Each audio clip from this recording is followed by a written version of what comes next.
Hi hello ಎಲ್ರಿಗೂ ನಮಸ್ಕಾರ. Welcome back to Suma Pranamma daily logs YouTube channel. Friends, ನಾನಿವತ್ತು ಇಲ್ಲಿ ನೀರು ದೋಸೆನ ಹೇಗೆ ಮಾಡೋದು ಅಂತ ತೋರಿಸ್ಕೊಡ್ತಾ ಇದ್ದೀನಿ. ಈ ನೀರು ದೋಸೆ ಮಾಡೋದಕ್ಕೆ ಹಿಂದಿನ ದಿನ ರಾತ್ರಿಯೇ 1 ಗ್ಲಾಸ್ ಆಗುವಷ್ಟು ಅಕ್ಕಿನ ತಗೊಳ್ತಾ ಇದ್ದೀನಿ ನಾನಿಲ್ಲಿ. 1 ಗ್ಲಾಸ್ ರೇಷನ್ ಅಕ್ಕಿ ಅಥವಾ ನಿಮ್ಮ ಹತ್ರ ಯಾವ ಅಕ್ಕಿ ಯೂಸ್ ಮಾಡ್ತೀರೋ ಅದನ್ನೇ ಹಾಕ್ಕೊಂಡ್ರೂ ಪರವಾಗಿಲ್ಲ. ಆದರೆ ರೇಷನ್ ಅಕ್ಕಿಯಿಂದ ಚೆನ್ನಾಗಿ ಬರುತ್ತೆ ದೋಸೆ ಅಂತ ಅಷ್ಟೇ. ರೇಷನ್ ಅಕ್ಕಿನ ಕ್ಲೀನಾಗಿ ಒಂದು 2-3 ಸಾರಿ ವಾಶ್ ಮಾಡಿಬಿಟ್ಟು ನೆನೆಗೆ ಇಟ್ಕೊಳ್ತಾ ಇದ್ದೀನಿ ನಾನಿಲ್ಲಿ. ಚೆನ್ನಾಗಿ ವಾಶ್ ಮಾಡಬೇಕು, ಡಸ್ಟೆಲ್ಲ ಹೋಗೋವರೆಗೂ. ಅಂದರೆ ಬಿಳಿಯಾಗಿ ಕಲರ್ ತುಂಬ ಚೆನ್ನಾಗಿ ಬರುತ್ತೆ ದೋಸೆದು ಅಂತ. ಚೆನ್ನಾಗಿ ವಾಶ್ ಮಾಡಿಬಿಟ್ಟು ಇದು ಮುಳುಗುವಷ್ಟು ನೀರು ಹಾಕಿ ಒಂದು ಓವರ್ನೈಟು ನೆನೆಸಿಟ್ಕೋಬೇಕಾಗುತ್ತೆ ನಾವಿದನ್ನ. ಅಕ್ಕಿ ಅಷ್ಟೇ ಸಾಕು ಈ ದೋಸೆ ಮಾಡೋದಕ್ಕೆ, ಬೇರೆ ಯಾವ ಪದಾರ್ಥನೂ ಬೇಡ. ಉದ್ದಿನ ಬೇಳೆ ಆಗಲಿ ಬೇರೆ ಬೇಳೆಗಳು ಯಾವುದೂ ಅವಶ್ಯಕತೆ ಇರೋದಿಲ್ಲ.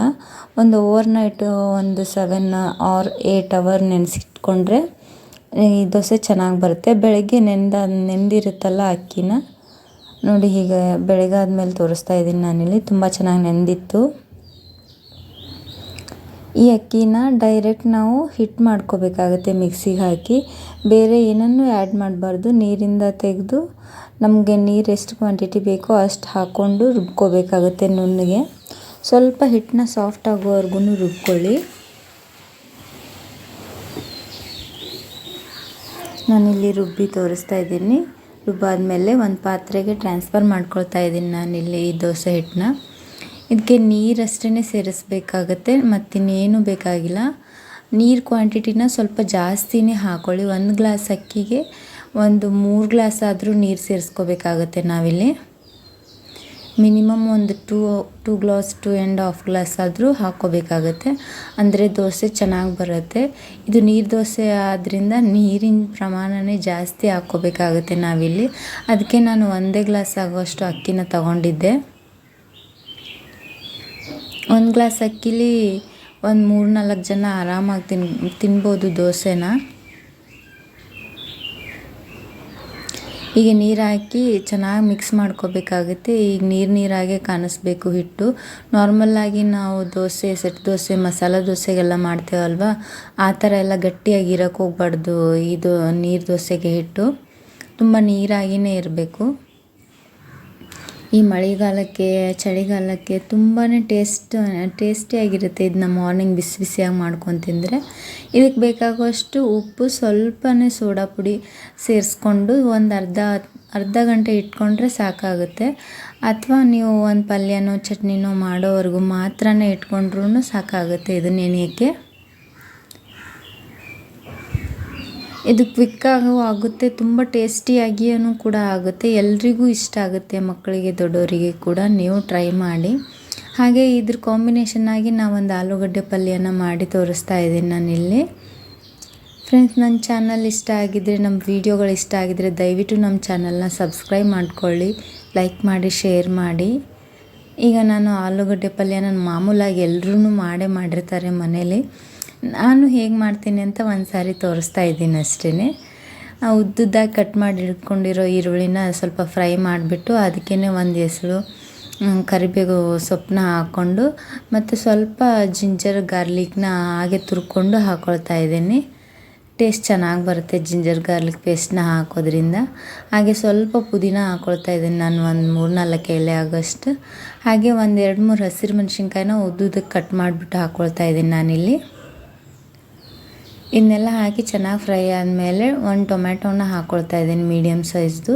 ಇದು ಸ್ವಲ್ಪ ಸಾಫ್ಟ್ ಆಗೋವರೆಗೂ ಕೈ ಆಡಿಸಿ, ಆಮೇಲೆ ಇದಕ್ಕೇನು ಸ್ವಲ್ಪ ಅರಿಶಿಣದ ಪೌಡ್ರು, ಮಸಾಲೆ, ಉಪ್ಪು ನಿಮ್ಗೇನು ಬೇಕೋ ಅದು ಎಲ್ಲ ಹಾಕ್ಕೊಂಡು ಚೆನ್ನಾಗಿ ಮಿಕ್ಸ್ ಮಾಡಿಬಿಟ್ಟು ಸ್ಮ್ಯಾಶ್ ಮಾಡಿ ಮೊದಲೇ ಕುದಿಸಿ ಸಿಪ್ಪೆ ತೆಗೆದು ಸ್ಮ್ಯಾಶ್ ಮಾಡಿ ಇಟ್ಕೊಂಡಿರೋ ಆಲೂಗಡ್ಡೆನ ಸೇರಿಸ್ಕೊಂಡ್ರೆ ಆಲೂಗಡ್ಡೆ ಪಲ್ಯ ರೆಡಿ ಫಾರ್ ನೀರು ದೋಸೆ. ನೀರು ದೋಸೆ ಜೊತೆ ಸ್ವಲ್ಪ ಇದಕ್ಕೆ ನೀರು ಹಾಕ್ಬಿಟ್ಟು ಆಲೂಗಡ್ಡೆ ಪಲ್ಯನ ಮಾಡಿಕೊಂಡ್ರೆ ತುಂಬ ಚೆನ್ನಾಗಿರುತ್ತೆ. ಟೇಸ್ಟ್ ಕೂಡ, ದೋಸೆ ಕೂಡ ಸಾಫ್ಟಾಗಿರುತ್ತೆ. ಇದು ಆಲೂಗಡ್ಡೆ ಪಲ್ಯ ಕೂಡ ಸಾಫ್ಟಾಗಿರುತ್ತಲ್ವ, ತಿನ್ನೋವಾಗ ತುಂಬ ಚೆನ್ನಾಗಿ ಅನಿಸುತ್ತೆ. ಮಕ್ಕಳಿಗೆ ಬೇಗನೆ ಮಾಡಿಕೊಡ್ಬೋದು ಲಂಚ್ ಬಾಕ್ಸಿಗೆಲ್ಲ, ಮಾರ್ನಿಂಗ್ ಸ್ಕೂಲ್ ಇರುತ್ತಲ್ವ. ಹಿಂದಿನ ದಿನ ಅಕ್ಕಿನ ನೆನೆಸಿಟ್ಬಿಟ್ರೆ ಸಾಕಾಗುತ್ತೆ ಈ ನೀರು ದೋಸೆಗೆ. ಬೆಳಗ್ಗೆ ಒಂದು ಪಲ್ಯನೂ ಚಟ್ನಿನೂ ಮಾಡಿದರೆ ಬಾಕ್ಸಿಗೆಲ್ಲ ಹಾಕ್ಕೊಟ್ಬಿಡ್ಬೋದು. ಆಲೂಗಡ್ಡೆ ಪಲ್ಯ ರೆಡಿ ಆದಮೇಲೆ ನಾನಿಲ್ಲಿ ಒಂದು ತವಾನ ಇಟ್ಕೊಂಡಿದ್ದೀನಿ, ದೋಸೆ ತವ. ಅದು ಬಿಸಿ ಆದಮೇಲೆ ಸ್ವಲ್ಪ ಈರುಳ್ಳಿಗೆ ಎಣ್ಣೆನ ಎದ್ಕೊಂಡು ಅಪ್ಲೈ ಮಾಡ್ತಾಯಿದ್ದೀನಿ ನಾನಿಲ್ಲಿ. ತವ ತುಂಬ ಸ್ಪ್ರೆಡ್ ಮಾಡ್ಕೋಬೇಕಾಗುತ್ತೆ. ಈ ದೋಸೆ ಸೇಪಲ್ಲೇನೂ ಬರೋದಿಲ್ಲ, ಒಂದೇ ಶೇಪಲ್ಲಿ ಏನೂ ಬರೋದಿಲ್ಲ, ಬಿಕಾಸ್ ನೀರು ತುಂಬ ಇರುತ್ತಲ್ವ. ಅದಕ್ಕೆ ಇದನ್ನ ಸುಮ್ಮನೆ ರೌಂಡಾಗಿ ಹಾಕ್ಕೊಳ್ಬೇಕಾಗತ್ತೆ ಅಷ್ಟೇ. ಇದು ನೀಟಾಗಿ ರೌಂಡ್ ಶೇಪ್ ಏನೂ ಬರಲ್ಲ, ಸ್ವಲ್ಪ ಆಚೆ ಈಚೆ ಎಲ್ಲ ಹೋಗುತ್ತೆ. ತುಂಬ ಚೆನ್ನಾಗಿ ಬಂದಿರುತ್ತೆ ಟೇಸ್ಟ್ ಕೂಡ. ನೀವು ಒಂದು ಸಾರಿ ಖಂಡಿತ ಟ್ರೈ ಮಾಡಿ ಅಂತ ಹೇಳ್ತೀನಿ ನಾನು. ಇದು ತುಂಬ ಸಾಫ್ಟ್ ಆಗಿರೋದ್ರಿಂದ ತೆಗಿಯುವಾಗ ಸ್ವಲ್ಪ ಕಿತ್ಕೊಳ್ಳೋ ಚಾನ್ಸಸ್ ಎಲ್ಲ ಇರುತ್ತೆ. ಸ್ವಲ್ಪ ನೋಡ್ಕೊಂಡು ತೆಗಿಬೇಕಾಗತ್ತೆ ದೋಸೆನ. ನೋಡಿ ಹೀಗೆ ಬಂದಿದೆ, ಸ್ವಲ್ಪ ಕಿತ್ಕೊಳ್ತಾ ಇದೆ, ಯಾಕಂದರೆ ತುಂಬ ಸಾಫ್ಟಾಗಿರುತ್ತೆ. ತೆಗಿಬೇಕಾದ್ರೆ ಕಿತ್ಕೊಳ್ತಾನೆ ಇರುತ್ತೆ ಅದು ಸ್ವಲ್ಪ. ಆದರೆ ಟೇಸ್ಟ್ ಮಾತ್ರ ಸಕ್ಕತ್ತಾಗಿರುತ್ತೆ. ನೀವು ಖಂಡಿತ ಮಿಸ್ ಮಾಡದೆ ಟ್ರೈ ಮಾಡಿ ಅಂತ ಹೇಳ್ತೀನಿ. ಹಾಗೆ ಈ ದೋಸೆ ಮತ್ತು ಆಲೂಗಡ್ಡೆ ಪಲ್ಯ ಹೇಗಿದೆ ಅಂತ ಕಮೆಂಟ್ ಮಾಡಿ. ಮತ್ತು ನಮ್ಮ ಚಾನಲ್ನ ಸಬ್ಸ್ಕ್ರೈಬ್ ಮಾಡಿ, ಲೈಕ್ ಮಾಡಿ, ಶೇರ್ ಮಾಡಿ, ಹೀಗೆ ಸಪೋರ್ಟ್ ಮಾಡ್ತಾಯಿರಿ ಅಂತ ಕೇಳ್ಕೊಳ್ತೀನಿ.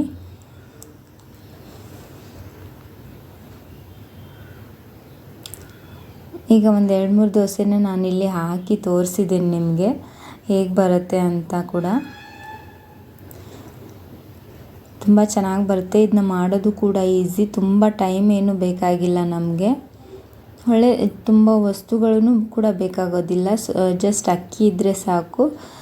ಬೆಳಗ್ಗೆ ಸ್ವಲ್ಪ ತುಂಬ ನೀರು ಹಾಕ್ಕೊಂಡು ಹಿಟ್ಟು ಮಾಡಿಕೊಂಡ್ರೆ ಸಾಕು. ಈ ನೀರು ದೋಸೆ ತುಂಬ ಚೆನ್ನಾಗಿ ಬರುತ್ತೆ. ಆರೋಗ್ಯಕ್ಕೂ ಕೂಡ ತುಂಬಾ ಒಳ್ಳೆಯದು, ಮಾಡೋದಕ್ಕೂ ಕೂಡ ತುಂಬಾ ಈಸಿ. ನೋಡಿ ಎಷ್ಟು ಚೆನ್ನಾಗಿ ಬರ್ತಾಯಿದೆ ದೋಸೆ. ಇದ್ರ ಜೊತೆ ಕೊಬ್ಬರಿ ಚಟ್ನಿ ಅಥವಾ ಫಿಶ್ ಸಾಂಬಾರು, ಚಿಕನ್ ಸಾಂಬಾರು ಏನು ಬೇಕಾದ್ರೂ ಮಾಡ್ಕೋಬೋದು.